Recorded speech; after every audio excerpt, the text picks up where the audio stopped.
عائشہ نے عروسی چوڑا اتارا اور سرخ رنگ کی نائٹ پہن کر اپنے شوہر کا انتظار کرنے لگی۔ سرخ نائٹی میں اس کا گورا بدن اور بھی خوبصورت لگ رہا تھا۔ وہ سوچ رہی تھی کہ اس کا حمزہ اسے دیکھ کر پاگل ہو جائے گا۔ حمزہ اپنا بزنس اسٹیبلش کرنے انگلینڈ جانا چاہتا تھا، جبکہ اس کے بابا نے حمزہ کی شادی اپنی بھتیجی عریشہ سے کر دی، جو اس سے 10 سال چھوٹی تھی۔ انہیں ڈر تھا کہ ان کا بیٹا انگلینڈ جا کر وہیں کا نہ ہو جائے، لیکن جب حمزہ نے عریشہ کو اس روپ میں دیکھا تو بابا یہ آپ کیا کہہ رہے ہیں؟ ایسا کسی صورت نہیں ہو سکتا، یہ ممکن ہی نہیں ہے۔ کہاں میں اور کہاں عریشہ؟ وہ مجھ سے کتنی چھوٹی ہے، آپ کو بھی تو اس بات کا اندازہ ہے نا؟ اور پھر اس کی حرکتیں، اس کی عمر کو نظر انداز کر بھی دوں تو اس کی حرکتیں نظر انداز کرنے والی نہیں ہے۔ میں ساری زندگی کے لیے بیوی کے نام پر ایک بچی کو نہیں پال سکتا، وہ بھی ایسی بچی جو نیم پاگل ہے۔ بابا جان کی بات سن کر حمزہ جیسے بھڑک کے اٹھا تھا۔ فوراً ہی ان کے سامنے عریشہ سے شادی سے انکار کیا تھا، جبکہ بابا جان نے ناگواری سے اس کی طرف دیکھا اور کہنے لگے، خاصی خوبصورت پڑھی لکھی اور سمجھدار لڑکی ہے، زندگی بھرپور تمہاری طرح سڑیل مزاج نہیں۔ اگر تمہیں آسٹریلیا جانا ہے اور وہاں جا کر اپنا بزنس اسٹیبلش کرنا ہے تو میری یہ شرط ماننی ہوگی، تمہیں عریشہ سے شادی کرنی ہوگی۔ یہ میرا آخری فیصلہ ہے، اس کے علاوہ تم آسٹریلیا نہیں جا سکتے۔ بابا جان کی بات سن کر حمزہ نے سر پکڑ لیا تھا۔ عجیب و غریب قسم کی ڈیمانڈ اس کے سامنے رکھی تھی، جسے نہ وہ پورا کر سکتا تھا اور نہ ہی پورا کیے بغیر یہاں سے آسٹریلیا جا سکتا تھا۔ یہ سنتے ہوئے بنا کچھ بولے حمزہ کمرے سے باہر نکل آیا تھا، مگر تبھی عریشہ سے زوردار ٹکر ہوئی تھی۔ وہ تیزی سے سیڑھیاں چڑھتی ہوئی بابا جان کے کمرے کی طرف آ رہی تھی۔ اس سے پہلے کہ وہ گر جاتی، حمزہ نے اسے دونوں بازوؤں سے تھام کر ایک جھٹکا دیا تھا۔ وہ ایک دم اس کے سینے سے آ لگی تھی۔ گھنے بال چہرے کے دونوں طرف بکھر گئے۔ وہ اپنی وحشت زدہ آنکھوں سے حمزہ کی طرف دیکھنے لگی۔ میں نے جان بوجھ کر نہیں کیا، میں اچانک آپ سے ٹکرا گئی تھی۔ اس نے اپنی طرف سے صفائی دینی چاہی، مگر حمزہ نے اس کی طرف دیکھا۔ سفید دودھیا رنگت اور گال پر موجود سیاہ تل اس کا دھیان اپنی طرف کھینچنے لگا تھا۔ بلا شبہ وہ بہت زیادہ خوبصورت تھی۔ حمزہ نے خوبصورت لڑکیاں بہت دیکھی تھی، مگر اس کے چہرے کی نقش میں جو معصومیت تھی وہ کہیں نہیں دیکھی تھی۔ حمزہ نے اپنی انگلیوں سے اس کے چہرے کو چھوا تھا۔ دل یک بارگی سے دھڑکا تھا۔ عریشہ کا دل بھی تیزی سے دھڑکنے لگا تھا، جبکہ حمزہ بھی اس کے حسین چہرے کو دیکھنے میں کھویا ہوا تھا۔ وہ اس سے شادی کسی صورت نہیں کرنا چاہتا تھا، مگر آج بابا نے اس سے شادی کی بات کی تھی تو ایک دم سے دیکھنے کا انداز بدلا تھا۔ پہلے کبھی دھیان نہیں دیا تھا، آج فرصت سے اسے دیکھا تو پتہ چلا کہ واقعی وہ حسن کی مورت تھی۔ اگر ایک بار اس سے شادی ہو جاتی تو اسے چھوڑ کر جانے کا دل ہی نہیں کرتا۔ حسین چہرہ ایک لمحے کے لیے دل میں اترا تھا، مگر فوراً ہی ذہن کو جھٹک دیا۔ اتنی ہڑبڑی اور جلد بازی میں کہاں جا رہی ہو؟ نہ چاہتے ہوئے بھی وہ پوچھ بیٹھا تھا۔ تبھی عریشہ نے سر جھکا لیا۔ میں بابا جان کے پاس رشتے بات کو ادھورا چھوڑ کر زبان کو دانتوں تلے دبایا۔ شکر ہے منہ سے بات نہیں پھسل گئی تھی۔ کچھ نہیں، میں بابا جان سے کہنے جا رہی تھی کہ مجھے آئس کریم کھلانے کے لیے باہر لے کر جائیں۔ چلیے ٹھیک ہے، میں جاتی ہوں۔ یہ کہتے ہوئے وہ فوراً وہاں سے بھاگ گئی تھی۔ جان بچ جانے پر اللہ کا شکر ادا کیا تھا۔ حمزہ پر نظر پڑتے ہوئے ایسا لگتا تھا جیسے یہ شخص اسے نظروں سے ہی کھا جائے گا۔ عجیب سرد مزاج تھا۔ بابا جان اور امی کتنے اچھے تھے، اس کا مزاج کتنا خیال رکھتے تھے۔ بڑے بھائی ارسم بھی اس پر جان چھڑکتے تھے، مگر ایک حمزہ ہی تھا جس کی آنکھوں سے سرد مزاجی جھلکتے ہی تھی، اور وہ اس سے بات کرتے ہوئے حد محتاط ہو جایا کرتی تھی۔ حمزہ زیادہ تر گھر سے باہر رہتا تھا کبھی بزنس کے سلسلے میں کسی شہر میں ہوتا، کبھی کسی اور شہر میں، اور کبھی کبھی ملک سے بھی باہر ہوتا تھا، اس لیے زیادہ سامنا نہیں ہوتا تھا۔ اور ان دنوں میں وہ خوب آزاد پھرتی تھی، جو دل چاہتا تھا کرتی تھی۔ وہ چلتی پھرتی مستی کرتی، مگر جیسے ہی حمزہ واپس آتا تھا وہ اپنے کمرے تک محدود ہو جایا کرتی تھی، کیونکہ اسے شور شرابہ پسند نہیں تھا۔ حمزہ نے کبھی اسے کچھ کہا بھی نہیں تھا، مگر پھر بھی حمزہ کا سامنا کرنے کے خوف سے ہی اس کی جان نکل جایا کرتی تھی۔ وہ ایک دم دھڑام سے دروازہ کھول کر بابا جان کے کمرے میں داخل ہوئی تھی اور پہلو پر ہاتھ رکھتے خاصے غصے بھری نگاہ سے بابا جان کی طرف گھورنے لگی۔ ارے ہماری شہزادی غصے میں؟ کیا بات ہے؟ کس چیز کا غصہ آیا ہوا ہے؟ بابا جان نے پیار سے اسے اپنے پاس بلاتے ہوئے پوچھا تو وہ پھولے ہوئے منہ کے ساتھ ان کے برابر میں جا کر بیٹھ گئی، مگر بولی کچھ نہیں۔ بابا نے سائڈ ٹیبل سے چاکلیٹ نکال کر اس کی طرف بڑھائی تو اس نے فوراً تھام لی اور ریپر اتار کر چاکلیٹ کھانے لگی۔ تب بابا کہنے لگے، اب بتائیے کس بات کا غصہ ہے؟ ہماری شہزادی کا مزاج کس بات پر برہم ہوا ہے؟ اس وقت وہ بابا کی طرف دیکھنے لگی، آنکھوں میں اچانک پانی آ گیا۔ کہنے لگی، بابا آپ میرے ساتھ اچھا نہیں کر رہے۔ میں آپ کے اس سڑیل بیٹے سے شادی ہرگز نہیں کرنا چاہتی۔ ایک نمبر کا بورنگ انسان ہے۔ مجھے ایسے لگتا ہے کہ وہ مجھے آنکھوں سے ہی کھا جائے گا۔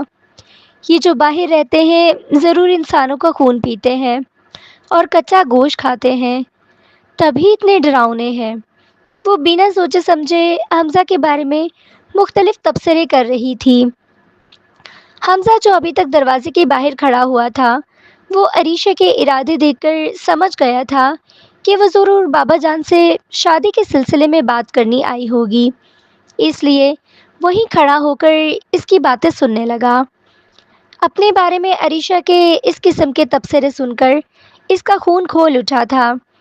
دل کیا کمرے میں جائے اور اسے پٹر پٹر بولتی ہوئی لڑکی کی زبان کو دو تھپڑ لگا کر بریک لگا دے، مگر اس کی یہ حسرت رہ گئی کیونکہ بابا جان کی موجودگی میں وہ ایسا ہرگز نہیں کر سکتا تھا۔ وہ کون سا اس سے شادی کے لیے مرا جا رہا تھا؟ بابا جان تو اس پر دباؤ ڈال رہے تھے، مگر عریشے کے منہ سے اپنے لیے انکار سن کر اسے اچھا نہیں لگا تھا۔ ابھی کچھ دیر پہلے ہی تو دل کے جذبات بدلے تھے، اور اب وہ لڑکی کتنی بے رحمی سے حمزہ سے شادی کے لیے انکار کر رہی تھی۔ حمزہ سر جھٹکتے ہوئے وہاں سے چلا گیا تھا، جبکہ بابا نے عریشہ کے سر پر ہاتھ پھیرا اور کہنے لگے، دیکھو بیٹا، تمہاری شادی ہو چکی ہے اور اس کی بیوی آپ کی ماما کی بھتیجی ہے۔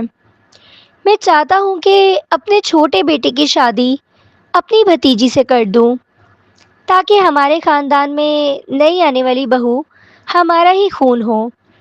اور حمزہ کی شادی ہم نے شروع سے ہی آپ کے ساتھ کرنے کا سوچ رکھا تھا، بس مناسب وقت کا انتظار کر رہے تھے۔ حمزہ میرا بیٹا ہے اور میں اسے اچھی طرح جانتا ہوں۔ وہ بہت خیال کرنے والا اور محبت کرنے والا انسان ہے، بس بظاہر خود پرستی کا خول چڑھا رکھا ہے۔ جب آپ اس کے ساتھ وقت گزاریں گی تب آپ اسے جان پائیں گی۔ کسی انسان کو جانے بغیر اس طرح سے محض اپنی ذہنی سوچ پر رد کر دینا انصاف کی بات نہیں ہے نا؟ بابا جان اسے اسی کے انداز میں سمجھا رہے تھے۔ وہ جانتے تھے کہ پیار سے سمجھانے کے علاوہ کوئی راستہ نہیں ہے۔ وہ زبردستی ہرگز نہیں کرنا چاہتے تھے۔ عریشہ مسلسل اس رشتے سے انکار کر رہی تھی۔ پہلے امی جان کے سامنے انکار کیا تھا اور اب سیدھا بابا جان کے سامنے انکار کرنے آ گئی تھی۔ اسی بات سے وہ اس کی ذہنی حالت کا اندازہ لگا سکتے تھے، مگر اس کے باوجود وہ اپنے مطالبے سے دستبردار نہیں ہو سکتے تھے۔ اب آپ اپنے کمرے میں جائیے، مگر ہماری بات پر غور ضرور کیجیے گا۔ یاد رکھیے گا کہ امی اور بابا آپ سے بہت پیار کرتے ہیں، اور آپ کی مرضی کے خلاف کوئی فیصلہ نہیں کریں گے اور نہ ہی کچھ ایسا کریں گے جس سے آپ کو کبھی تکلیف پہنچے۔ بابا جان نے پیار سے یقین دلایا تھا۔ وہ سر ہلاتے ہوئے اٹھ کر اپنے کمرے میں چلی آئی تھی۔ حمزہ کے بارے میں سوچنے لگی تھی۔ وہ سوچنے لگی کہ کہاں پر کچھ ایسا ہوا تھا جس کے بعد اسے حمزہ سے ڈر لگنا شروع ہو گیا تھا، مگر سوچنے کے باوجود یاد نہیں آ رہا تھا۔ ایک بار بچپن میں وہ اسے کھیلنے کے لیے اصرار کر رہی تھی، جبکہ وہ اسکول کا ایک ضروری اسائنمنٹ تیار کرنے رہا تھا۔ اس وجہ سے اس نے عریشے کو انکار کر دیا تھا۔ اس کے علاوہ ایک بار بارش برسنے کے بعد وہ پیڑ پر چڑھ کر امرود توڑ کر کھانے کی ضد کر رہی تھی۔ حمزہ اسے زبردستی گھسیٹ کر کمرے میں لے آیا تھا اور بابا جان سے شکایت کر رہا تھا کہ یہ پیڑ پر چڑھ کر امرود کھانا چاہ رہی ہے۔ بابا جان نے حمزہ کو ڈانٹنے کے بجائے اسے ہی پیڑ پر چڑھنے سے منع کیا تھا۔ تب وہ نہیں سمجھ پائی تھی، مگر آج سمجھ آ رہا تھا کہ بارش برسنے کے بعد لکڑی کچی ہوتی ہے اور اس سے گر کر چوٹ لگنے کا خطرہ تھا۔ ایک طرح سے وہ اس کا خیال ہی رکھ رہا تھا، مگر اس وقت وہ سمجھ نہیں پائی تھی۔ اب جب بھی حمزہ کے بارے میں سوچنے لگی تو لب اپنے آپ ہی مسکرا دیے۔ وہ اٹھ کر اپنے کمرے کی کھڑکی کے پاس چلی آئی۔ کھڑکی کھولی تو لان کا منظر سامنے واضح تھا۔ وہاں حمزہ موجود تھا۔ وہ ایک چھوٹی سی بلی کے بچے کو دودھ رکھ رہا تھا، پھر اس کے پاس بیٹھ کر اس کا سر سہلانے لگا۔ عریشہ کے لیے یہ منظر بہت انوکھا تھا۔ اسے اپنی آنکھوں پر یقین نہیں آ رہا تھا۔ یہ خڑوس ایک بلی کے بچے سے اتنا پیار کر رہا ہے۔ اس کا مطلب بابا جان ٹھیک ہی کہہ رہے تھے۔ حمزہ اتنا برا نہیں تھا جتنا وہ اسے سمجھتی تھی۔ ہمیشہ بھائی بھائی کہنے والی آج فقط اس کا نام لے رہی تھی اور خود کو بھی احساس نہیں تھا۔ آہستہ آہستہ جب وہ حمزہ کی عادات کا مشاہدہ کرنے لگی تو اسے واقعی احساس ہوا کہ حمزہ سچ میں ایک محبت کرنے والا اور خیال رکھنے والا انسان ہے۔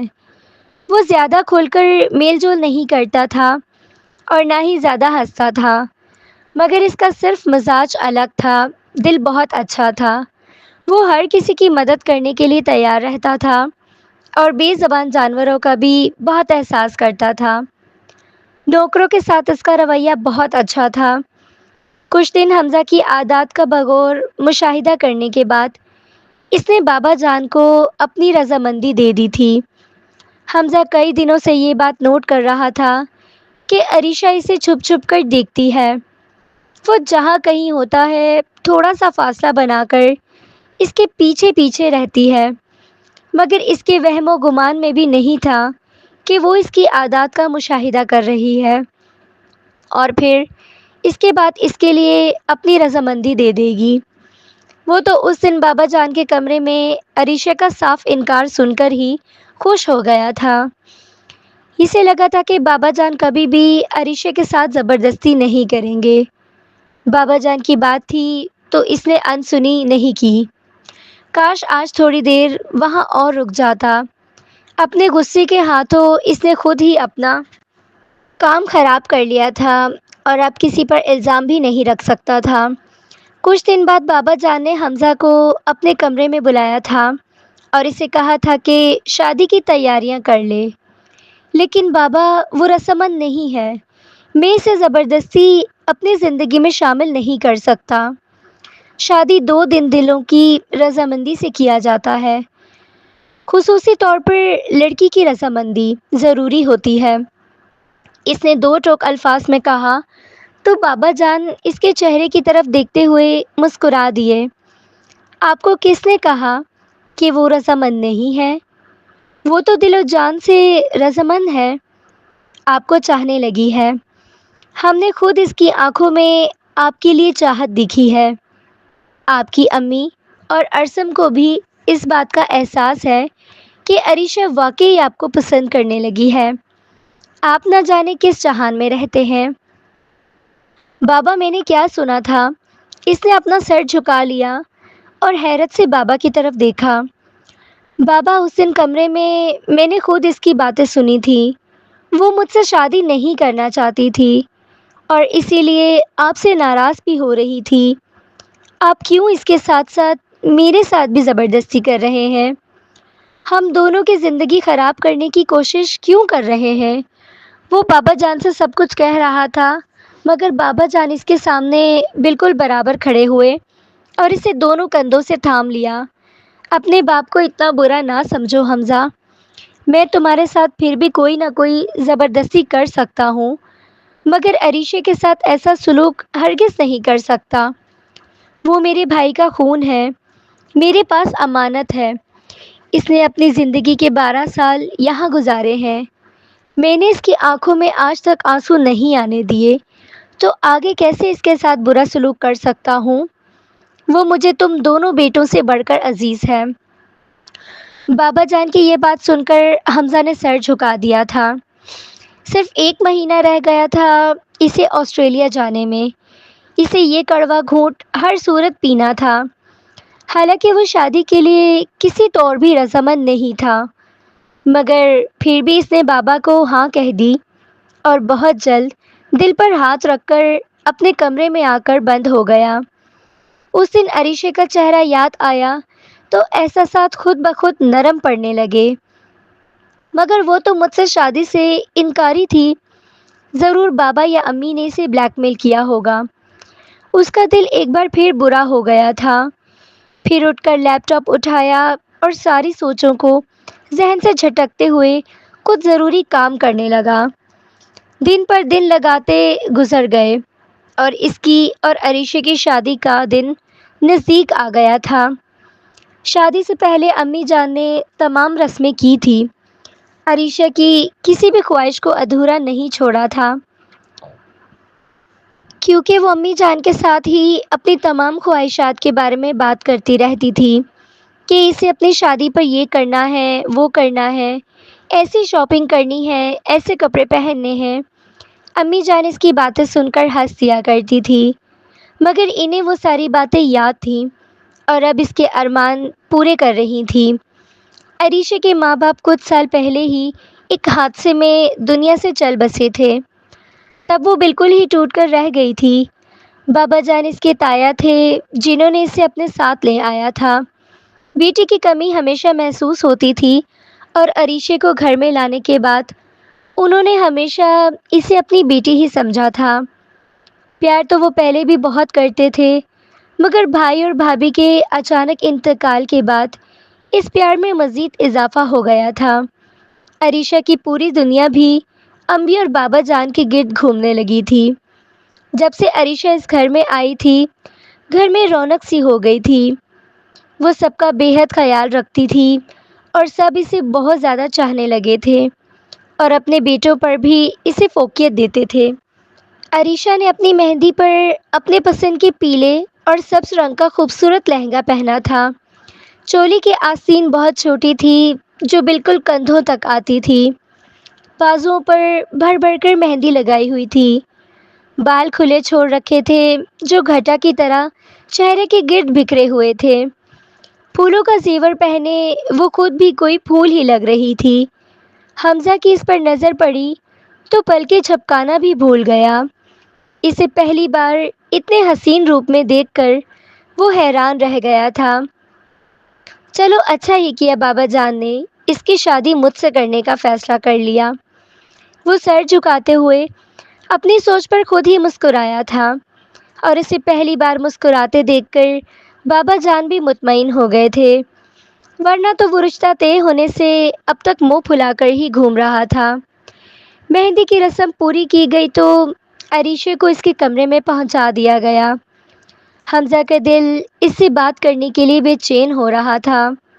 وہ تھوڑی دیر مزید عریشے کو دیکھنا چاہتا تھا، اس لیے بلا سوچے سمجھے گھر کی پچھلی طرف آ کر کھڑکی سے عریشہ کے کمرے میں چلا گیا۔ وہاں وہ آئینے کے سامنے بیٹھی اپنے پھولوں کے زیور اتار رہی تھی۔ حمزہ کو اپنے کمرے میں دیکھ کر وہ ایک دم چونکی اور چیخنے ہی والی تھی کہ حمزہ جلدی سے اس کے پاس پہنچا اور اس کے منہ پر ہاتھ رکھ دیا۔ کیا کر رہی ہو؟ چیخنا مت، ورنہ مجھ سے ڈانٹ کھاؤ گی۔ اس نے آئی برو اٹھا کر اسے وارننگ دی اور پھر ہاتھ ہٹا لیا۔ وہ جھک کر گہری سانسیں لینے لگی۔ حمزہ بھائی، آپ یہاں کیا کر رہے ہیں؟ اس کی بات سن کر حمزہ اچھا خاصا بدمزہ ہوا اور انگلی اٹھا کر وارننگ دیتے ہوئے بولا، بھائی نہیں ہوں تمہارا، شادی ہونے والی ہے تمہاری مجھ سے اور تم مجھے اب تک بھائی کہہ رہی ہو؟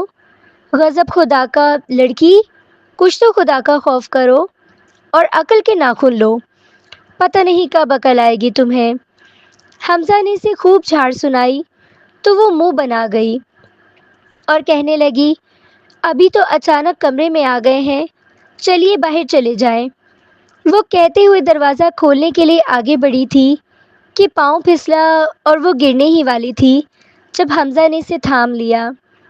خوبصورت چہرہ ایک بار پھر اس کے بالکل سامنے تھا۔ وہ حمزہ کی باہوں میں تھی، سجی ہوئی پلکیں حمزہ کی طرف دیکھ رہی تھیں، جبکہ حمزہ بھی سحر زدہ سا اس کے چہرے کو دیکھ رہا تھا۔ اس کے چہرے پر آئے ہوئے بالوں کو ہٹایا، پلکوں پر ہلکی سی پھونک ماری اور وہ شرم سے آنکھیں بند کر گئی۔ حمزہ کی قربت کا جادو اس کے سر پر چڑھ کر بول رہا تھا۔ حمزہ نے نرمی سے اسے کمر سے پکڑ کر اپنے قریب کیا اور غور سے اس کے چہرے کو دیکھنے لگا۔ عریشہ شرم سے بالکل سرخ ہو چکی تھی۔ ہمیشہ بے تکلف بولنے والی زبان ایک دم سے بند ہو گئی تھی۔ حمزہ نے نرم آواز میں کہا، مجھے تم سے کچھ ضروری بات کرنی تھی۔ کمرے میں آ ہی گیا تھا تو ظاہر سی بات ہے، بہانہ تو بنانا ہی تھا، اس لیے فوراً بول پڑا۔ عریشہ نے آنکھیں کھول کر اس کی طرف دیکھا۔ آپ کو جو بھی کہنا ہے شادی کے بعد کہیے گا، میں ابھی آپ سے شادی نہیں کرنا چاہتی۔ امی اور بابا کی خاطر سب کر رہی ہوں۔ آپ کو مجھ سے شادی کے بعد آسٹریلیا جانا ہوا تو چلے جائیں، اور اگر وہاں جا کر دوسری شادی کرنی ہوئی تو وہ بھی کر لیجیے گا، میں آپ کو روکوں گی نہیں، میں وعدہ کرتی ہوں۔ وہ ایک ہی سانس میں کہہ گئی تھی۔ حمزہ ایک جھٹکے سے اسے چھوڑ دیا۔ تو تم امی اور ابو کے اصرار پر یہ شادی کر رہی ہو؟ تمہاری اپنی رضامندی شادی میں شامل نہیں ہے کیا؟ حمزہ نے اس کی آنکھوں میں دیکھتے ہوئے سوال کیا تھا۔ عریشہ ایک لمحے کے لیے گڑبڑائی اور پھر نظریں چرا لی۔ وہ نہیں چاہتی تھی کہ دل کا بھید آنکھوں سے عیاں ہو جائے۔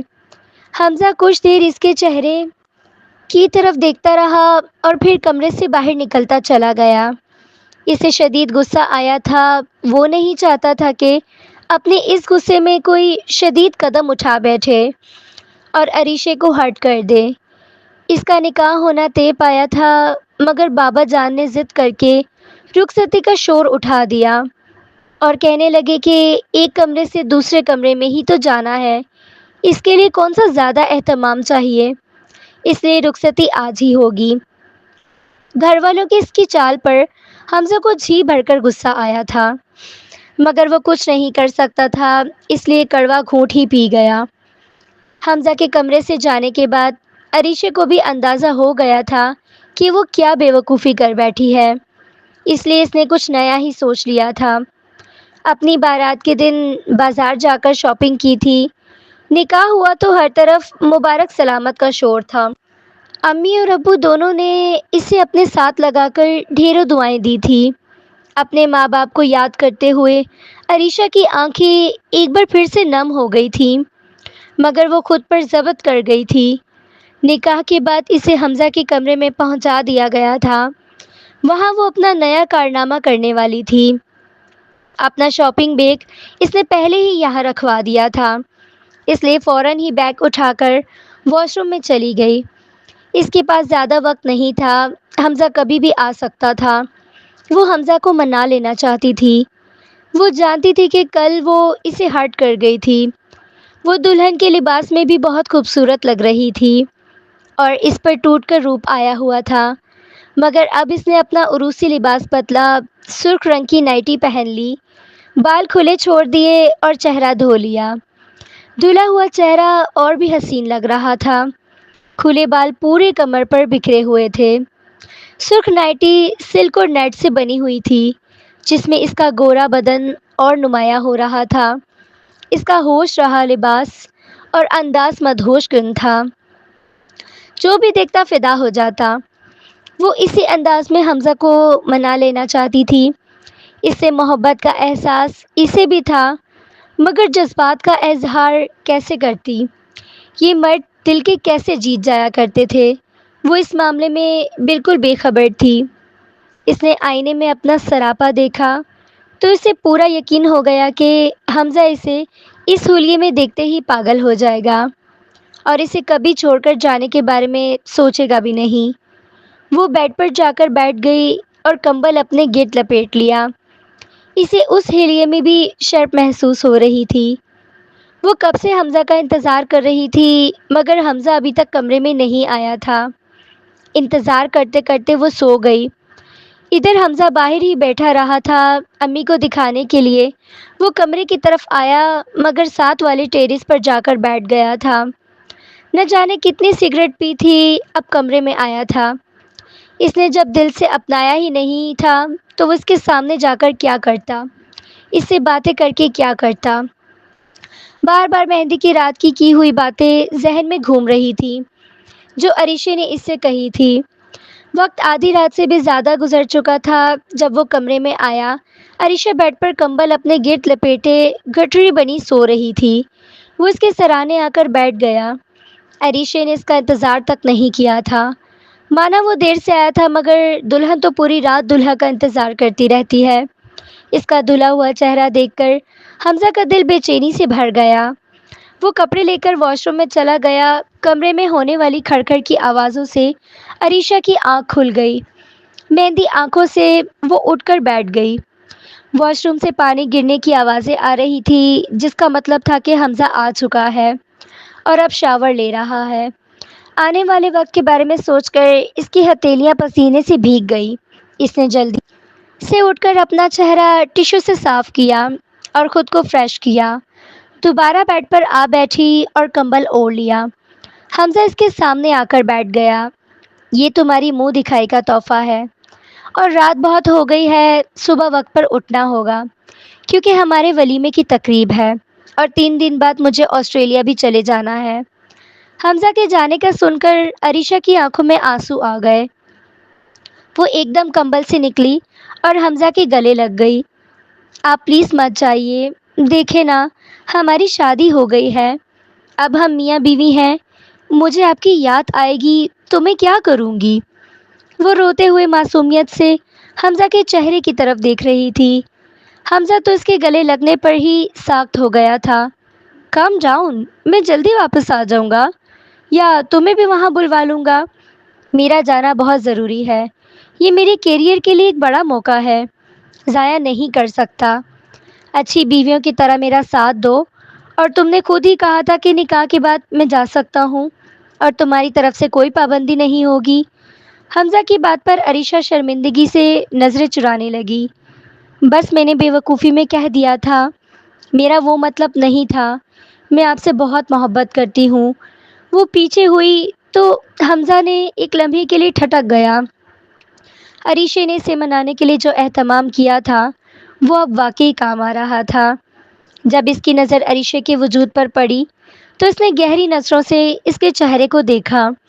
وہ شرم سے لال ہو گئی۔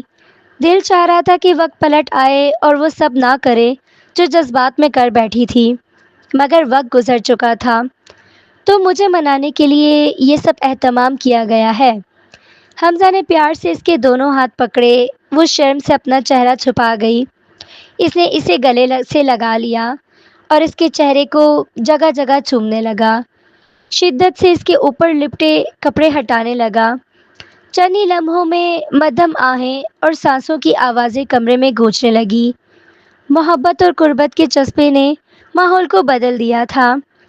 حمزہ مکمل طور پر عریشے کو وجود میں کھو چکا تھا اور گہری نظروں سے اسے دیکھتا جا رہا تھا، جبکہ عریشہ شرم سے کانپ رہی تھی۔ بیڈ پر لٹانے کے بعد اس نے اس پر کمبل ڈال دیا۔ وقت گزرتا گیا اور وہ دونوں ایک دوسرے کے وجود میں پوری طرح کھو گئے۔ محبت کی بارش میں بھیگتے ہوئے دونوں ایک طرف کے بے حد قریب آ گئے تھے۔ حمزہ اس کے وجود میں کھو چکا تھا، جبکہ حمزہ کو محسوس کرتے ہوئے عریشہ خود بھی بے خود اور دیوانی ہوتی جا رہی تھی۔ وہ جو پہلے سے شادی سے خوفزدہ تھی، حمزہ سے ڈرتی تھی، اس کے سارے ڈر اور وہم دور ہو گئے تھے اور ان کی جگہ گہری محبت نے لے لی تھی۔ پوری رات وہ بار بار ایک دوسرے کے وجود کو محسوس کرتے رہے تھے۔ دلوں میں جگہ تو پہلے ہی بن چکی تھی، مگر اب وجود میں جگہ تو بن چکی تھی۔ زندگی ایک بہت حسین ہو گئی تھی۔ اگلی صبح دونوں کے لیے بہت خوشگوار تھی۔ گھر والوں نے خوش دلی سے ان کے چمکتے چہرے دیکھے۔ امی اور ابو ایک دوسرے کی طرف دیکھ کر مسکرا اٹھے۔ حمزہ نے بابا جان سے کہہ دیا تھا کہ وہ آسٹریلیا واپس نہیں جا رہا، بلکہ یہیں اپنا بزنس قائم کرے گا۔ اس ملک کو بھی اس کی ضرورت ہے۔ بابا جان مسکرا کر بولے کہ یہی تو وہ چاہتے تھے، تم یہاں سے سب کچھ سیکھ کر باہر جانے کا سوچ رہے تھے، یہ تو اپنے ملک کے ساتھ ناانصافی ہے۔ وہ اسے سمجھاتے سمجھاتے تھک گئے تھے، مگر حمزہ نے ان کی بات نہ مانی، اس لیے انہوں نے حمزہ کی شادی کر دینے کا فیصلہ کیا تھا۔ شاید بیوی کے ہوتے وہ بیرون ملک نہ رہے، مگر حمزہ نے تو سرے سے جانے سے ہی انکار کر دیا تھا۔ دونوں ہنی مون ٹرپ پر گئے۔ واپس آنے کے بعد ان کے چہرے مزید دمکنے لگے۔ عریشہ پہلے بھی خوش مزاج تھی، مگر اب ہر وقت ہنستی مسکراتی رہتی تھی۔ امی جان اسے دیکھ کر نظریں اتارتی۔ حمزہ نے پاکستان میں اپنا بزنس شروع کر دیا تھا۔ شروع میں اسے عریشہ کو وقت دینے میں مشکل ہوئی، مگر جیسے ہی بزنس سیٹ ہوا، سب کچھ نارمل ہو گیا اور پھر وہ کسی پروانے کی طرح عریشہ کے گرد منڈلانے لگا۔ ہر دن وہ اس سے اپنی محبت کا اظہار کرتا۔ ہر رات ان دونوں کے لیے حسین ہوتی۔ وہ دونوں دنیا بھلا کر ایک دوسرے کی محبت میں کھو جاتے۔ وہی دونوں جو پہلے ایک دوسرے کی طبیعت سے تنگ تھے، اب ایک دوسرے کے رنگ میں رنگ چکے تھے۔ سچ کہتے ہیں کہ نکاح جیسے پاک رشتے میں بہت طاقت ہوتی ہے، جو دو مختلف دلوں کو بھی اس قدر مضبوطی سے جوڑ دیتی ہے کہ پھر ہر کوئی انہیں الگ نہیں کر سکتا۔ ناظرین، کیسے لگا آپ کو آج کا ہمارا ناول؟ اگر آپ کو ناول اچھا لگا ہے تو ہمارے چینل کو لائک اینڈ سبسکرائب ضرور کیجیے گا۔ شکریہ۔